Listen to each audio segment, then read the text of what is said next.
We live in a time where masculinity is shamed and men don't know what it means to be a man.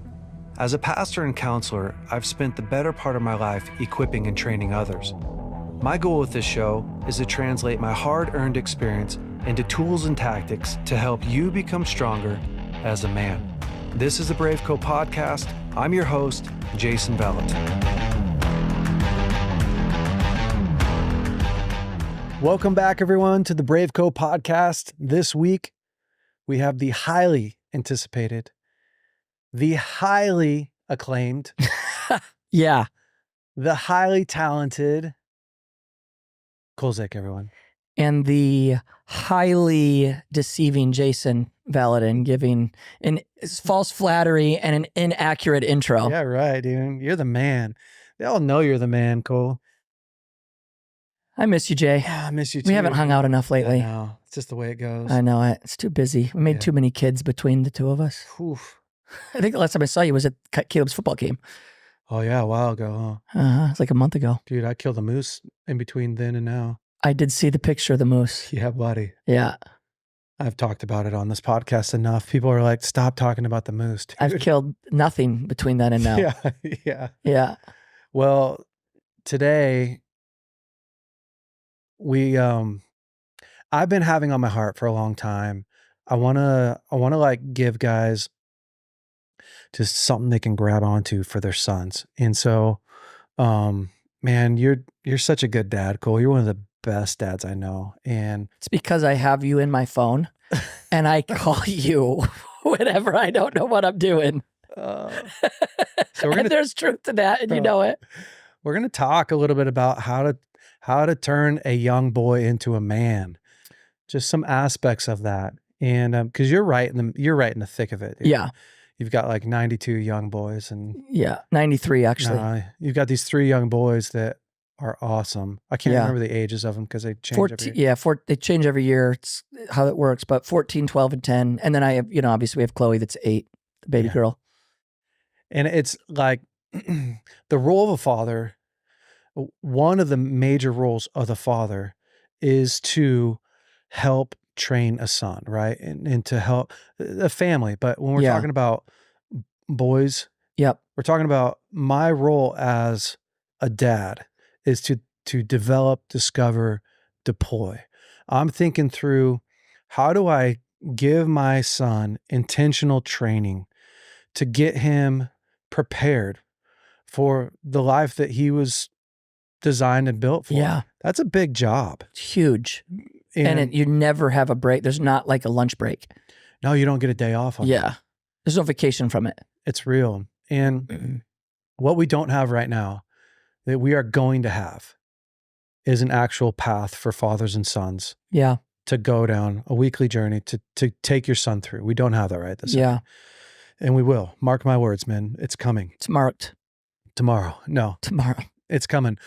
But it is that being said, there comes a point where you start to realize, okay, my boys are transitioning into men. Yeah.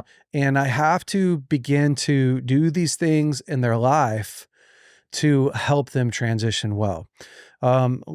Things like mow the lawn and, all those things there. But then you start thinking through like how to date a woman, how to handle conflict, how to own their life, right? They're starting to run their life. And so it was fun when we were talking earlier. I was like, Cole, where are you in the middle of right now? He's like, I'm in the middle of teaching my young men how to take ownership of their life, how to clean up messes. And so, man, I just love to talk through that some with you and to give fathers some tips, because if we don't intentionally do this with our young men, then one of two things happen. They grow up being like their mom. No, I'm kidding. Well, I'm kidding. Only kinda. Yeah. They just grow up feeling so unprepared. Yeah.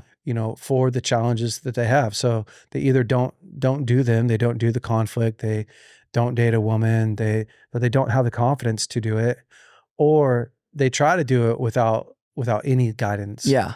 And it just becomes these big pain points in their life. Absolutely. And so, I think being intentional as a father and setting our kids up for success is key. Yeah.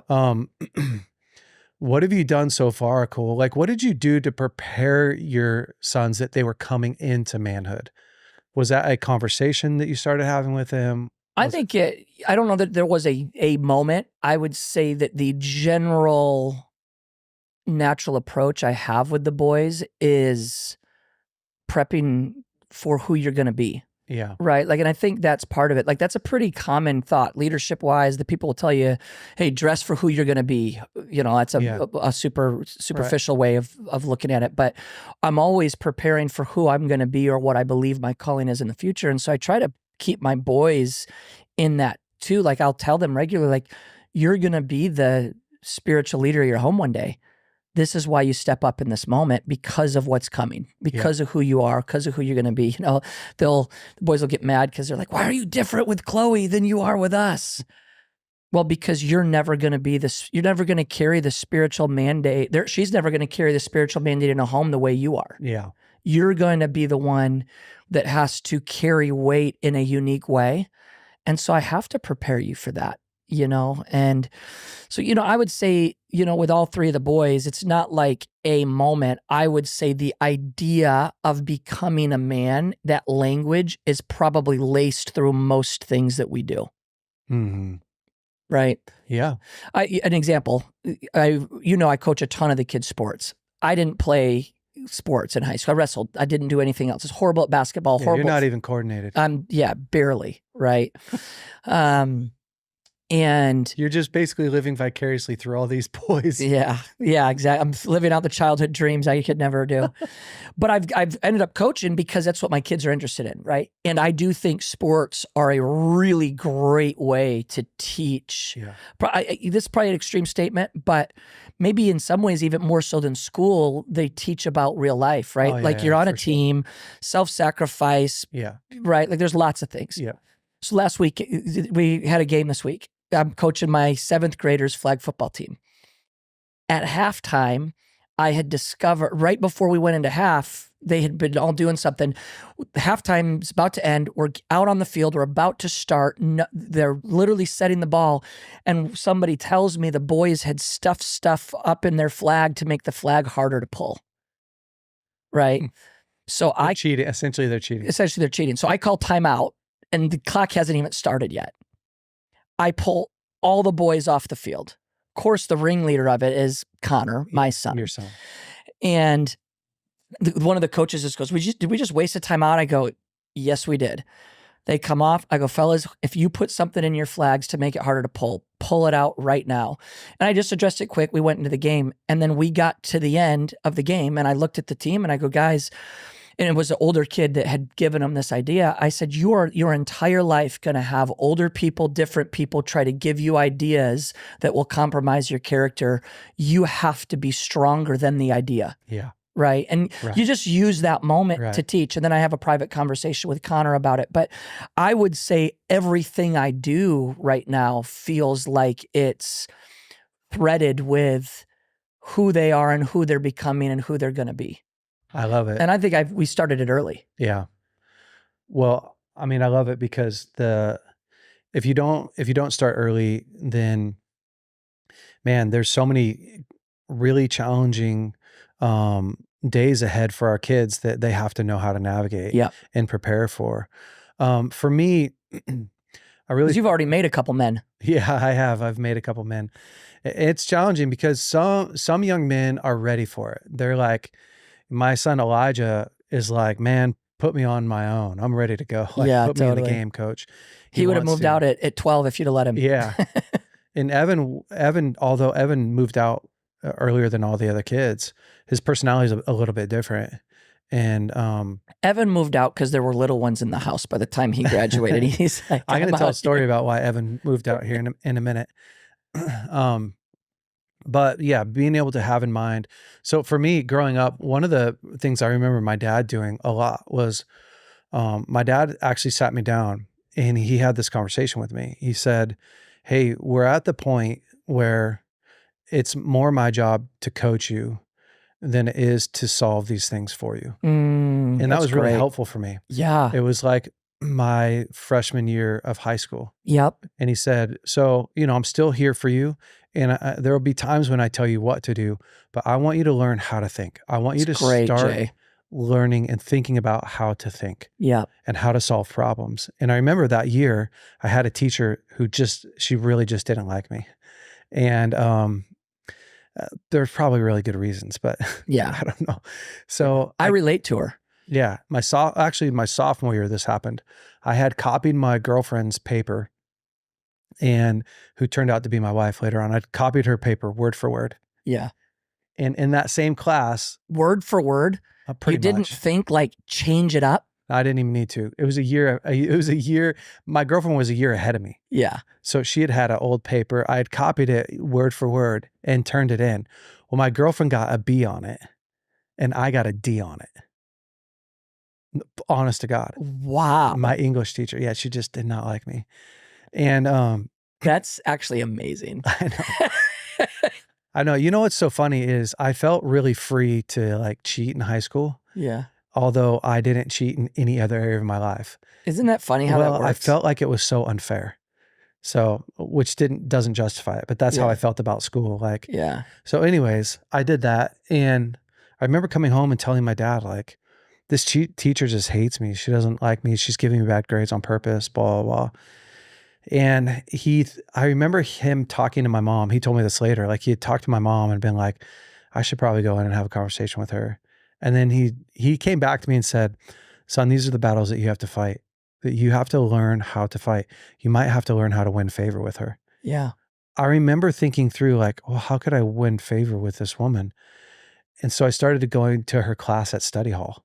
Oh. Right. I started to use her class as one at study hall. Yeah. And I built a relationship with her. What I found out later was that she was going through cancer and she was just really having a very hard year. Yeah. And I found that out because I built a relationship with her. I started to go like, hey, how are you? And I had her help me on, my work and papers. And it was one of those areas of my life where my dad actually took a season of time and said, you're going to have to start working out some things. I can't get you out of this. You got to get yourself out. You got to get yourself out of this.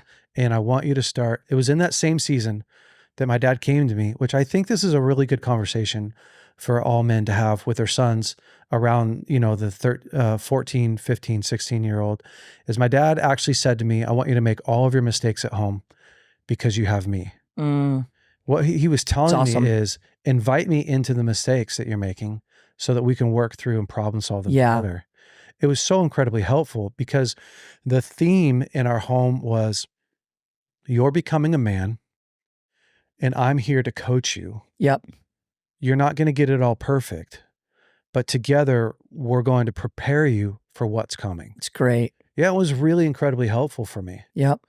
And so I really do. I think for some dads out there to start thinking through, like, if your son's in that 13 to, 15-year-old range, you got to be having this conversation with him. Yeah. Where you're setting him up for success. Because here's also what happens here's the conversation that pivots off this is I had a dad call me probably 6 months ago. And he said, man, I'm just having the hardest time getting my son to contribute around the house, which, dude, I friggin' understand that. Yeah. I totally get that. You're like, oh, really? That was a piece of cake for me. Yeah. And, so I said, well, it's a time in your son's life where you sit him down and you actually explain to him, you're becoming a man. Yeah. And so you're going to take on more responsibility than what I've asked of you before. And I'm not expecting that you'll like it. I'm not expecting that it'll be the funnest thing you do, but it'll be one of the most important things. Give him value, right? Create the value for hard work. And I remember my dad starting to sow that into me. And I think the thing that my dad did wrong in that area is my dad would tell me how hard he worked compared to how hard I was working. And what he was trying to do was to motivate me in the sense of like, make me feel thankful that I didn't have to work as hard as him. Yeah. Mostly what I felt was shame. Yeah. The great thing that my dad did for me was he pulled me in to be a part of the team. And so I worked a lot of weekends and holidays. We were all constantly working on the auto parts stores and the businesses that he had, painting them, stocking the shelves, doing all that. And then the family business became ministry, and here you are still. Yeah, I'm still doing it. God dang, man, I can't get out of business. I love it. But my dad was able to have conversations with me that created the correct expectation. And he painted vision around why I was doing the things that I was doing. And I think sometimes as dads, we ask our boys to do stuff that we don't give them vision for. It just feels like a pain. Yep. Just feels like, So I really think part of the success in turning a boy into a man is doing a great job giving him vision for that. That's so good. And when we look at, 1,000 years ago, when a boy, or 100 years ago, 500 years ago, these different places, when a boy would transition into manhood, there was often a known rite of passage that they were about to step into. Yeah. So their whole life, 8 to 12 years old, when they're starting to be conscious of, they're starting to look at what these other young men are getting that they don't have. Yep. Their friend that's 13 is now being called a man and they're not. Yeah, totally. He's now able to hunt with the grown men. They're not. Yeah. He's looking for a wife. They're not. And they're starting to go like, I want that type of respect at 12. So they're looking at, he's doing harder work, but he's a man. Yep. He's got freedom and all that stuff. Responsibility, that goes with it. All that. We don't have that picture. So I think for us as fathers to starting to think through, okay, turning a boy into a man is that the conversation, I think, is really critical. Yep. It's as critical as the tasks. It's great. That I'm doing. Yeah. The dialogue, the explanation, all of that. Yeah. It really is. Yeah. No, I agree. And I think, to me, one of the things that I think is critical with it too is one of the things I think that I found with my boys that helps them respond to that is maybe, I think it's a part of that vision and that explanation is how I want them to know every day, I believe fully in you. Yeah, that's great. Right? Like even on moments that I'm frustrated and I'm angry and I'm just ticked off that they're making the decision that they're making.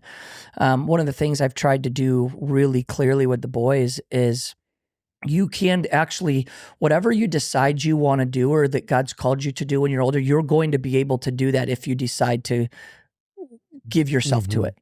Yeah. Like you're gifted enough, you're qualified enough, you're intelligent enough, you're skilled enough.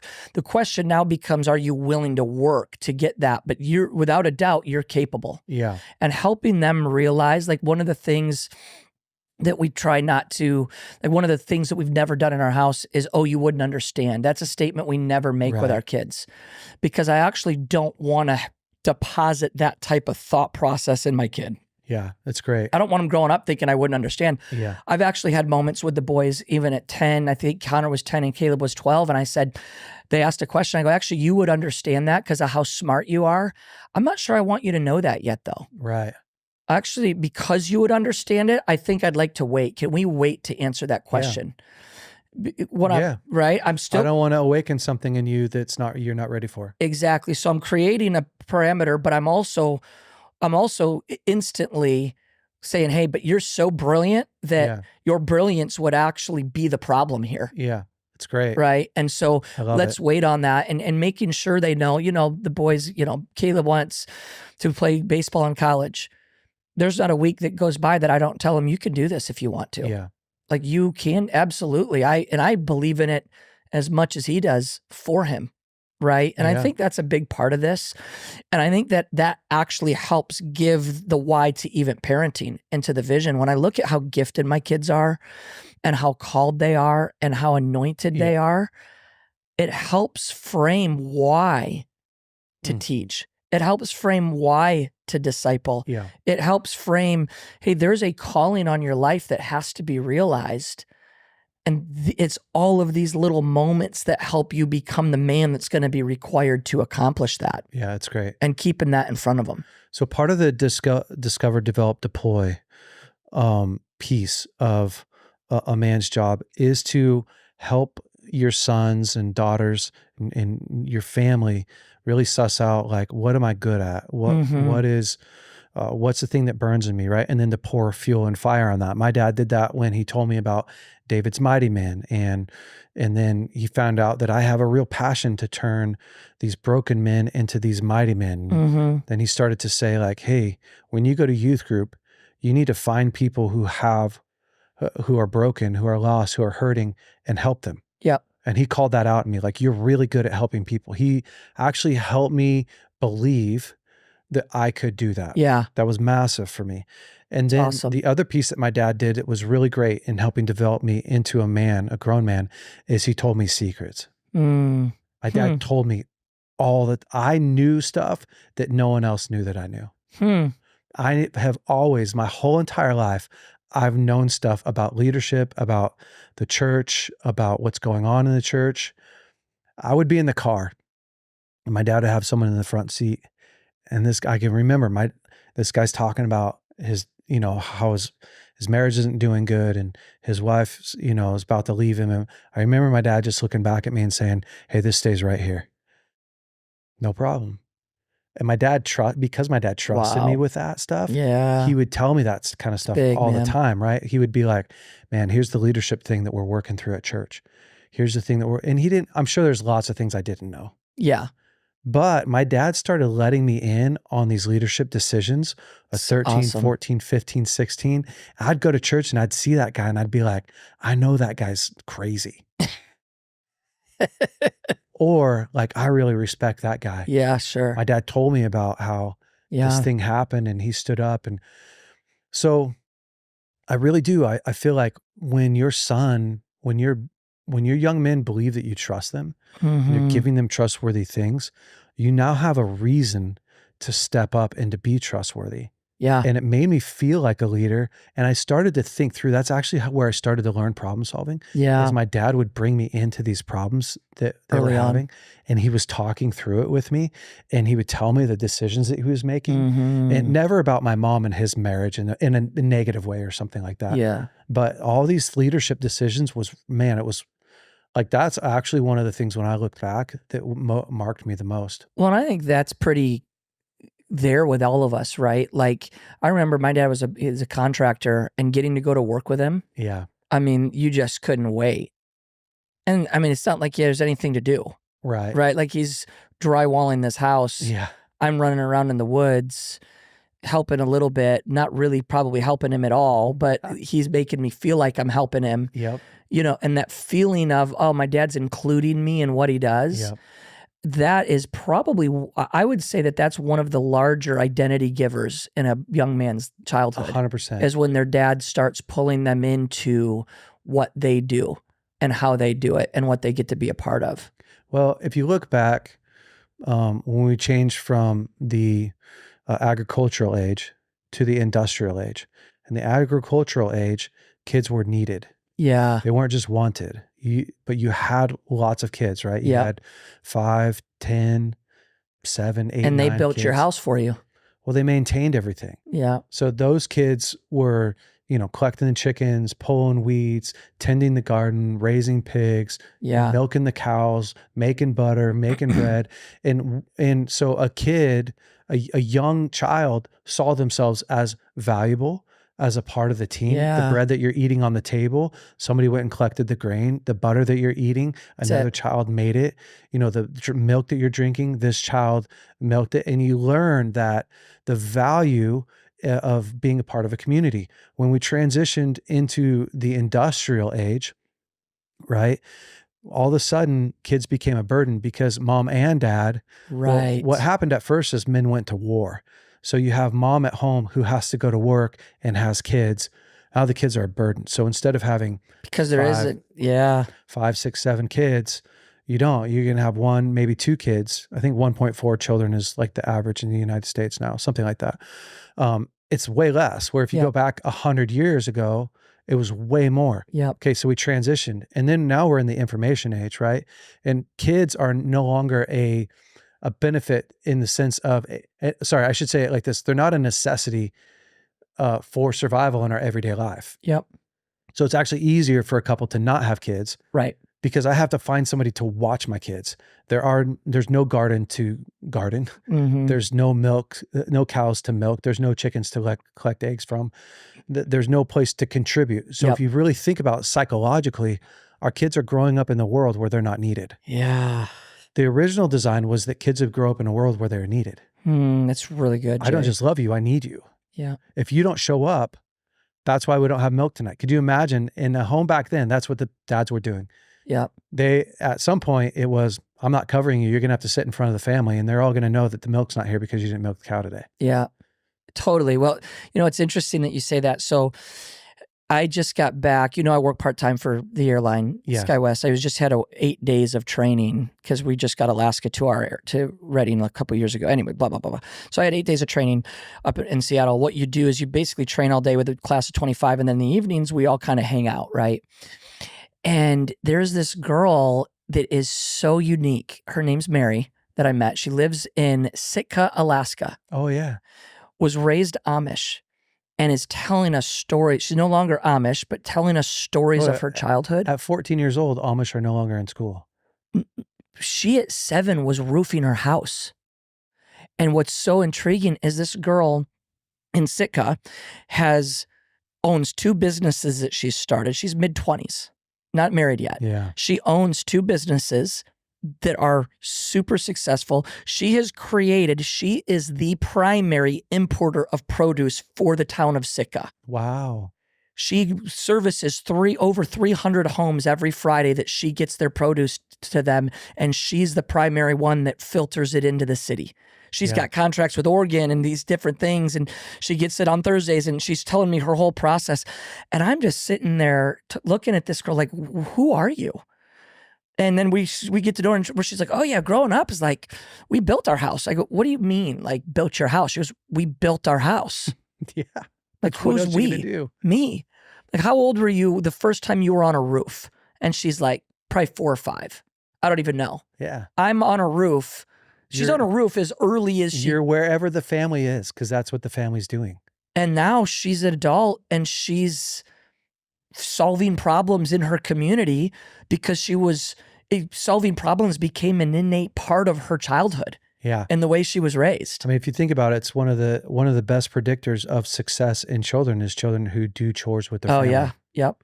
Children who participate with their family. And they've actually proven that. Now there's studies that show that. 100%. Yeah. So, as a father, right, when we're raising our kids, we have to remember that creating necessity, creating a spot where your kids are needed is really important for their development and for the growth and for their buy-in to the family. And I think also one area that gets overlooked is, I don't know how my dad figured this stuff out, but he just naturally did it really good. He taught me what it meant to be a Valentin.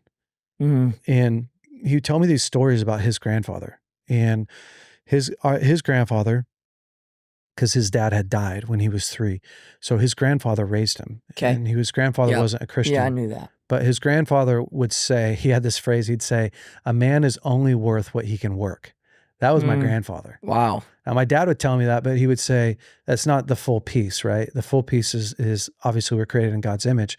But he would tell me, our grandfather gave us a work ethic, gave us a good work ethic. I remember being probably 11 years old, maybe 10, being in Burger King. And we had driven to Reading. We were in Burger King. And went to the big city from Weaverville. And there was this kid, he's probably like 16, and he was working, and he was like holding his broom, and he was sitting there and he's looking around, and my dad said, hey, do you see that guy? I said, yeah. He said, don't ever do that when you're working. I'm like, do what? He said, don't ever stop. Don't ever sit on your broom and look around while everyone else is working. I'm like 11 years old, and my dad's teaching me these values, right? These values. So he would tell me, like, that's not what we do. Yep. I love it. What I think is really important is to create an ethos. Yeah. Because as a man, if you have an ethos, it's your vision statement, it's your mission statement, it's your virtues and your values packaged together. Mm-hmm. This is what it means to be Jason Valentin. Yeah. This is what you can count on. This is how I'm going to show up. Yep. This is what you can expect of me. This is the mission I'm on. This is what we're accomplishing. It's that kind of identity that we're imparting to our sons. Yeah. It's not just, I'm teaching you how to be a man so that you can be successful. I'm teaching you how to be a Valentin man. Yep. And this So is good. part of what we've been given in this life. This is how Valentins show up. You give them identity as a Valentin, and now all of a sudden it's a game changer. My daughter, she's 4 years old, and we've started teaching her about what it means to be a Valentin. Yeah. And she'll randomly say, Valentins share. That's what we do. I love it. Because she'll see another kid who's not sharing. And of course, guys, there's like 95,000 times where she doesn't share. Yeah. But we're starting to build. She's seeing and finding that identity. We're starting to build into her at 4 years old. Absolutely. What a Valentin does. And I hear my wife say this, Edie, Valentins are kind. Valentins are. So when Edie's, you know, that's so when good. Edie's acting up, she's like, babe, you know, you want to try that again? Valentins are kind. And she's not shaming her with it or beating her over it. But it is a really big source of identity. I see it. And the nice part is as you establish that culture, it filters to the other kids. So we had you'll get a kick out of this. Same football game I referenced. Connor is my 12-year-old, 7th grade, the boys, they're great athletes, right? Makes this unbelievable play, almost the full length of the field. Goes out of bounds. He's a wide receiver. And then he does some some motion. And I'm coaching. So I instantly pull him, right? I swap him out for another wide receiver and I go, bud, we don't taunt. Yeah. Ever. Do your best, but don't taunt. So it wasn't a big moment. I kept him out for a few plays. He goes, all right, Dad, sorry. I'm sorry. I just got carried away. So I put him back in after a couple plays. He's how old? He's 12. But we get in the car and we're talking about it. And Cade, the 10-year-old, he brings it up. And he's like, Connor, what were you thinking? You know Dad's your coach. He goes, as soon as I saw you do this, I was like, oh, you're dumb, man. You're coming out of the game. And which is just so, we're creating this culture. And then, of course, the conversation comes and Connor again goes, yeah, Dad, why is it such a big deal? Yeah. And I said, well, because, kiddo, we do our best, but we don't taunt. We don't make other people feel bad about what we just did good. Right. And we say, oh, everybody does it. It's, and then we're sitting there and we're dialoguing about it. I'm unpacking the why. Yep. And I'll unpack the why as many times as he needs me to. And then every time he contradicts who we are, he has to sit. Yeah, it's true. Right? It's amazing. It really is. You only get that if you have created a standard. Yep. And if you're instilling vision into your young men. It's a challenging thing. It really is. Well, and you have to pay the price to do it. I would say probably one of the big things I think we have to remember is you're probably going to pay a personal price to disciple well. A ton. It's going to take longer. Yeah. Conversations don't go quick. Yeah. You have to lose something to teach oftentimes. Yes. If I want to teach my son how to do something I'm working on, I'm going to go slow. Twice as long. Yeah. Right? Another example that's why I love sports so much. We had a moment in a game, there's probably a minute left in the half. Connor's arguing with the ref. Pull him. The moment I pull him, the very next play, his position gives up a touchdown. Oh, that's amazing. The person that I put in for him. Yeah. And he stands next to me, and I wasn't angry. I didn't yell. I just looked at him. I go, you realize that touchdown is because I had to pull you out. Yep. That's on you. He goes, I know. I go, that's the price that we have to pay when you argue with the ref. Please don't do it again. Yep. Man, one of the mistakes I made with my young boys growing up is I was more invested in them winning than they were. In the sense that they would do something at home, like not clean their room. Yep. And I would take them to the game when I should have left them at home. Yeah. And went, hey, we can go as soon as your room's clean. Yep. It's those types of things that in those areas that I started to realize, like, I wanted them to win more than, I was enjoying this more than they 100%. were. And not teaching them that valuable lesson. I'll never forget the first time I made Connor miss a practice because he didn't do something he was supposed to do at home. Oh my gosh. Yeah. You can't make me miss practice. It's my team. I go, it was really clear. You've had 2 days to do it. Yeah. I didn't make you miss practice. You did. Yeah. I didn't do this. You did this to you. Yeah. It's real. That pain, as dads, we have to be willing to walk through. You do. And that's a sports really superficial version. And there's a applicable sacrifice in probably 3 or 4 other, 5 other, 6 other real areas where, oh man, in order to discipline him right now, I only have a 2-hour break. I'm going to use my 2-hour break to discipline if I have to. Yeah. Right? Like I have to be willing to sacrifice to train men, because it's going to come at a sacrifice to them, but it's also, I'm going to have to sacrifice in order to do it.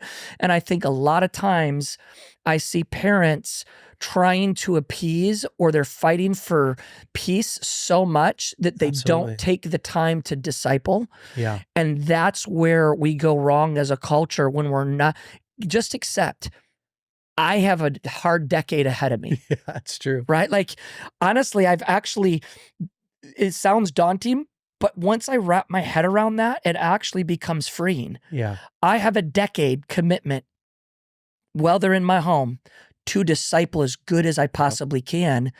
And that means that, you know what? I'll have peace 10 years from now. It's true. Well, and you're ultimately raising up your kids in a way that they're going to be successful. So one of my boys, he had turned 17, and I'd been having a really hard time getting him to contribute around the house. There's lots of reasons for that. The kids going back and forth was really hard, establishing a routine. Yeah. And so one day I was asking him, hey, can you go out and mow the lawn and weed whack? And he had told me like, hey, can I do it tomorrow? I got this thing. And I was like, yes, but you have to do it perfect tomorrow, without me asking. Mm-hmm. Otherwise it's just do it now. Absolutely. Yeah. So of course the next day comes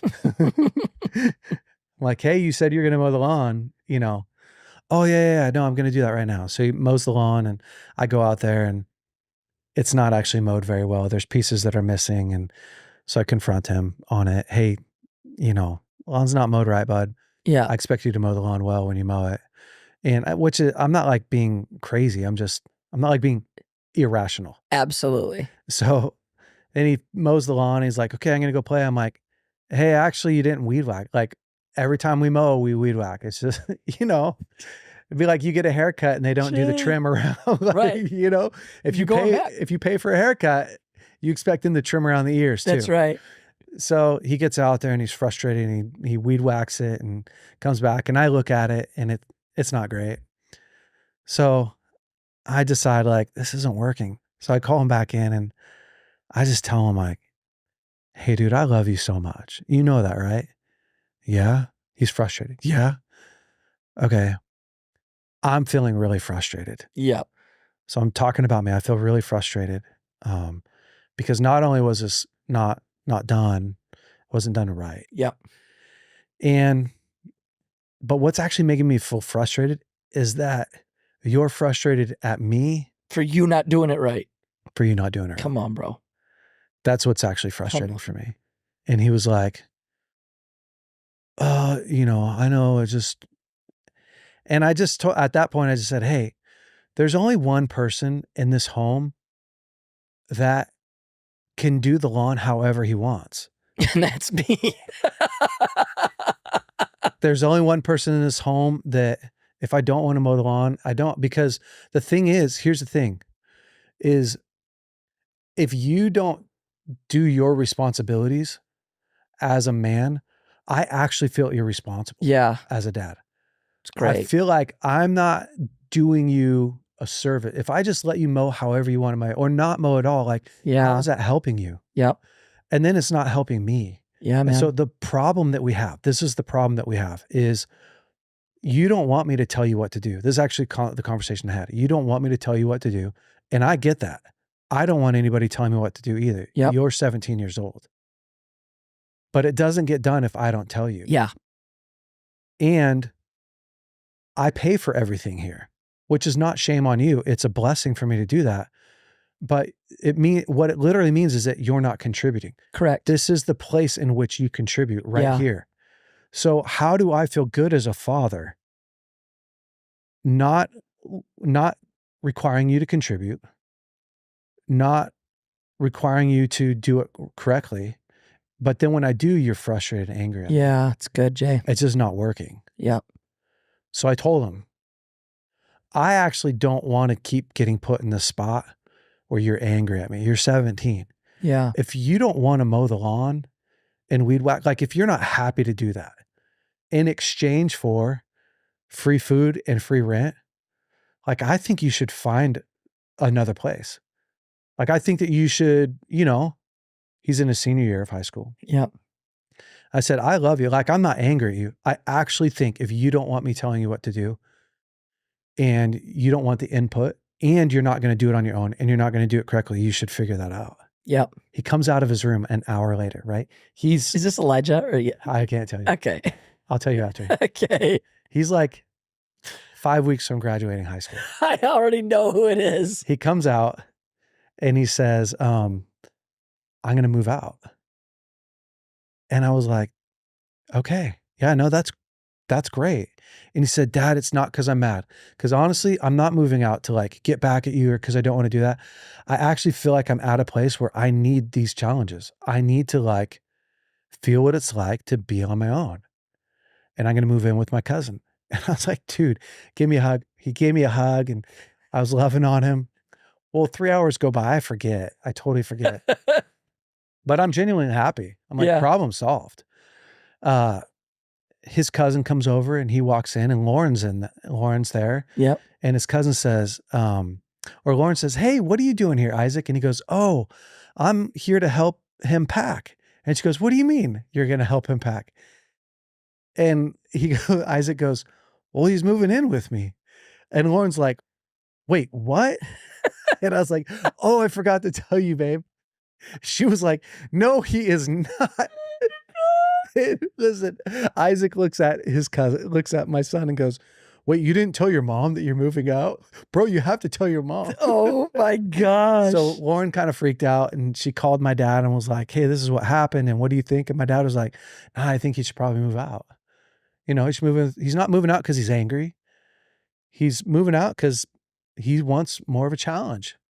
So here's what happens. This was so awesome. He moves out of the house and within like a month, he's blown through any savings that he had. Yeah. He had all these ways he was going to like rent a house. He was going to like rent a house and then like sublease. You know how like kids have all these ideas of how they're going to make loads of money. They're going to drop ship stuff.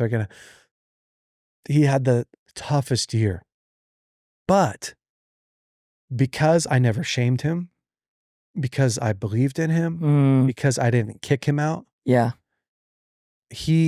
Every time he'd come back and go, hey, I'm not doing good financially. Like we actually had to, at that time, he didn't know how to look through his bank statements. And so we realized like, oh shoot, man, come back. We'll teach you how to we'll teach you how to budget. Lauren and I gave him $500, and to like, he didn't have any money left. Let's go through, teach you how to shop for groceries. See, the first like 3 weeks, he had made 50 pounds of spaghetti. That's all he knew how to make. And that's what he ate for the first 3 weeks. So much easier than mowing the lawn. Bro, spaghetti, cereal. After the first year, he was going to the school ministry, which was awesome too. Yeah. And, man, I was so proud of him because he's working hard, Yeah. trying to make ends meet. But he was so stressed. And at one point he had asked to come back. And I just told him like, no way I would do that to you because it would erode your confidence that you can actually do this. Yeah. So Lauren and I, we helped him financially. We helped him all kinds of ways, but that was to me, that's awesome, like, man. I love it. Wrapping your mind around as a father, it's my job to help you be successful, to help you grow, to help you. And when they're 17 and 18, like, I'm not going to beg you to stay. Totally. I'm here to be a coach. You want me to help you coach you? If you don't, go find a coach. Yeah. I love it, Jay. And because of that, our relationship is awesome. Yeah. So it's good. Yep.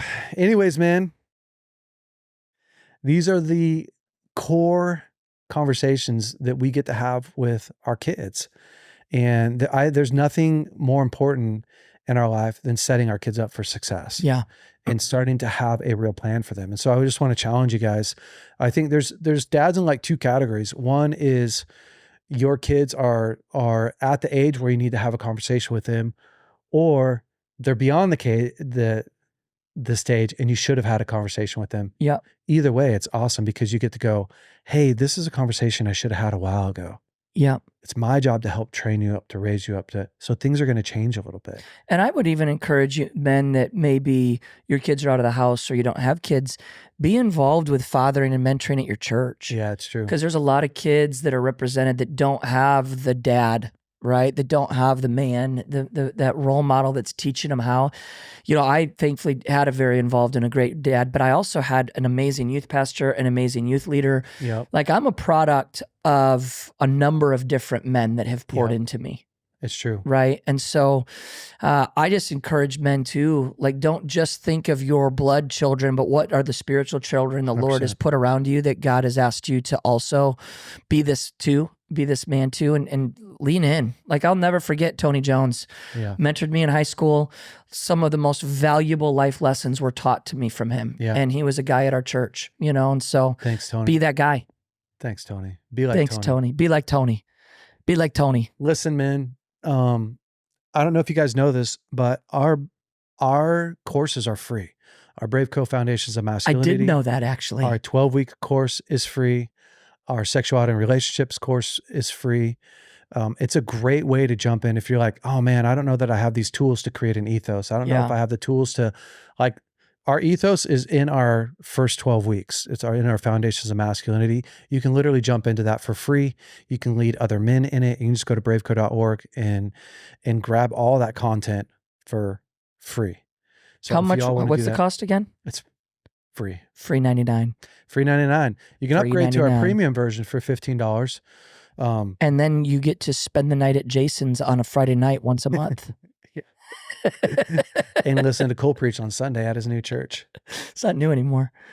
Guys, thanks so much for listening to this week's episode. We hope that you loved it. We will see you next week. And stay brave. And disclaimer, you don't actually get to sleep over at Jason's house. Yeah, you don't. See ya. Hey, BraveCo men. Hopefully you loved this week's episode. Listen, if you have not subscribed to our podcast, you are already behind. Go ahead and click right here to subscribe to our podcast. And if you have not watched last week's episode, you can click right here and watch last week's episode. And listen, if you want to upgrade your wardrobe, you can check out some of our new hats that we have in stock and all our other swag. Go to braveco.org and you can look at our store there. Have a great week. We'll see you next week.